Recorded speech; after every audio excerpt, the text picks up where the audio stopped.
صدر جناب بیرسٹر اسدالدین اویسی صاحب کا شکریہ ادا کرتا ہوں کہ اس اہم جلسے کی انہوں نے میزبانی فرمائی اور اتنا بڑا پروگرام یہاں منعقد ہوا۔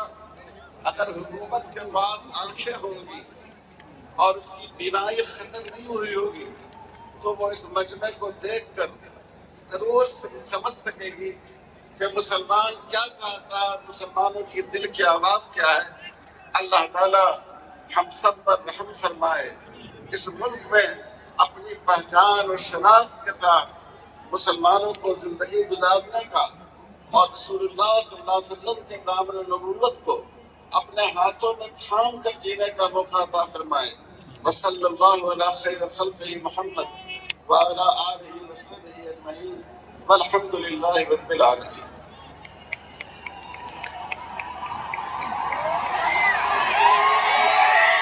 میرے دوستوں اور بزرگوں، دل تھام کر بیٹھیے۔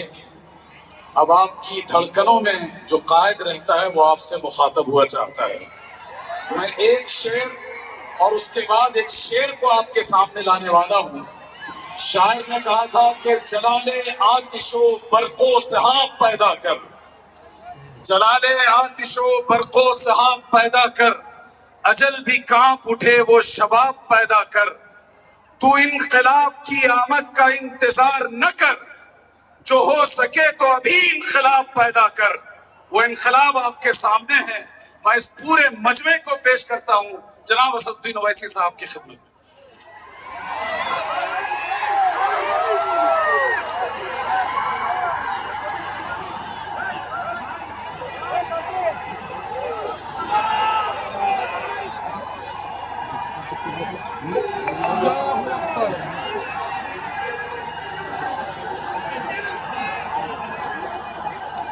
اعوذ باللہ من الشیطان الرجیم، بسم اللہ الرحمن الرحیم۔ السلام علیکم ورحمۃ اللہ وبرکاتہ۔ شہ نشین پر تشریف فرما آل انڈیا مسلم پرسنل بورڈ کے صدر حضرت مولانا خالد سیف اللہ رحمانی صاحب، جمعیت العلماء کے مفتی زبیر صاحب، جماعت اسلامی ہند کے تلنگانہ کے صدر، مشائخین عظام، بزرگان قوم اور ملت، کل ہند مجلس تعمیر ملت کے صدر، میرے عزیز دوستوں اور بزرگوں، پس پردہ بیٹھ کر سننے والی میری عزت دار ماں اور بہنوں، اور محترمہ جلیسہ یاسین سلطانہ صاحبہ جو آل انڈیا مسلم پرسنل لا بورڈ کے شعبہ خواتین کے کنوینر ہیں، میرے عزیز دوستوں اور بزرگوں، میں آپ سے ایک بات عرض کرنا چاہتا ہوں کہ ہم پہلے 2 نعرے لگائیں گے، آپ اور ہم مل کر 2 نعرے لگائیں گے، مگر جو میں پہلا نعرہ لگاؤں گا اس میں اس دارالسلام کے گراؤنڈ سے کوئی اس کا جواب نہیں دے گا۔ سنیے، جو پہلا نعرہ ہم لگائیں گے، آپ بھائی صاحب آپ نعرے لگائیں گے یا سنتے ہیں بات کو؟ بیٹھیے، بیٹھو، بس کرو، کہیے۔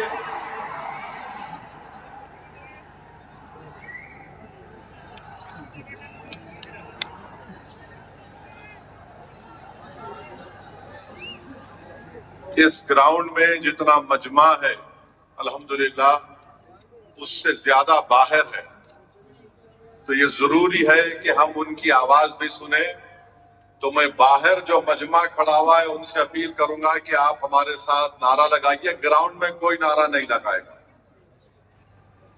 نعرہ تکبیر، نعرہ تکبیر، اب ہم سب مل کے لگائیں گے، نعرہ تکبیر، نعرہ تکبیر۔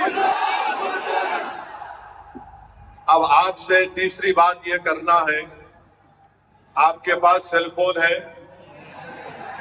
ذرا کھول کے لائٹ جلاؤ،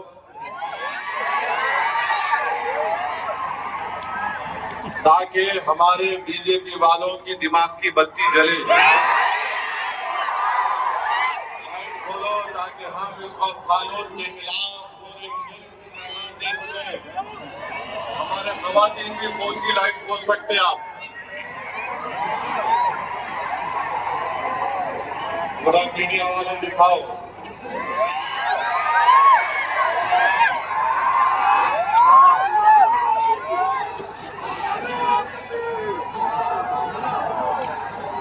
اب ذرا جیب میں رکھ لو فون. آپ سے اہم بات یہ کہہ رہا ہوں کہ اب جب جلسہ ختم ہو کے یہاں سے آپ نکلیں گے، آپ لوگ پرامن طریقے سے اپنے اپنے مقامات کو جائیں گے. آپ جھنڈے لہراتے ہوئے نہیں جائیں گے، صبر و تحمل کا مظاہرہ کرتے ہوئے سرزمین حیدرآباد کے امن کو اور مضبوط کرتے ہوئے آپ یہاں سے جائیں گے نا آرام سے انشاءاللہ. اور گھر کو جا کے بیٹھنا نہیں، عشاء کی نماز گول نہیں کرنا. عشاء پڑھنا ہے میرے کو بھی اور آپ کو بھی، تو عشاء بھی پڑھیں گے نا آپ. اب مسئلہ یہ ہے کہ کسی شاعر نے اچھا کہا تھا، جب ضمیر و ظرف کا سودا ہو دوستو، جب ضمیر و ظرف کا سودا ہو دوستو، قائم رہو حسین کے انکار کی طرح. میں آپ کو یہ بتانا ضروری سمجھتا ہوں کہ اس قانون کے خلاف all India Muslim personal law board نے جو احتجاج کا پروگرام دیا، ہم صرف ایک زمین کو بچانے کے لیے نہیں احتجاج کر رہے، ہم صرف اپنی مسجد یا درگاہ یا خانقاہ یا امام باڑہ کو بچانے کے لیے احتجاج نہیں کر رہے، ہم صرف اپنے قبرستانوں کو یا عیدگاہ کو بچانے کے لیے احتجاج نہیں کر رہے. ہم احتجاج اس لیے کر رہے ہیں کہ جو سیاسی طاقتیں آج اس ملک پر حکمران ہیں وہ ہم کو مٹانا چاہتے ہیں، اور ہم ان کو یہ بتانا چاہ رہے ہیں کہ ہم اپنے آپ کو مٹنے نہیں دیں گے. انشاءاللہ تعالی جمہوری طریقے سے تم مٹ جاؤ گے. ہم ان کو بتانا چاہتے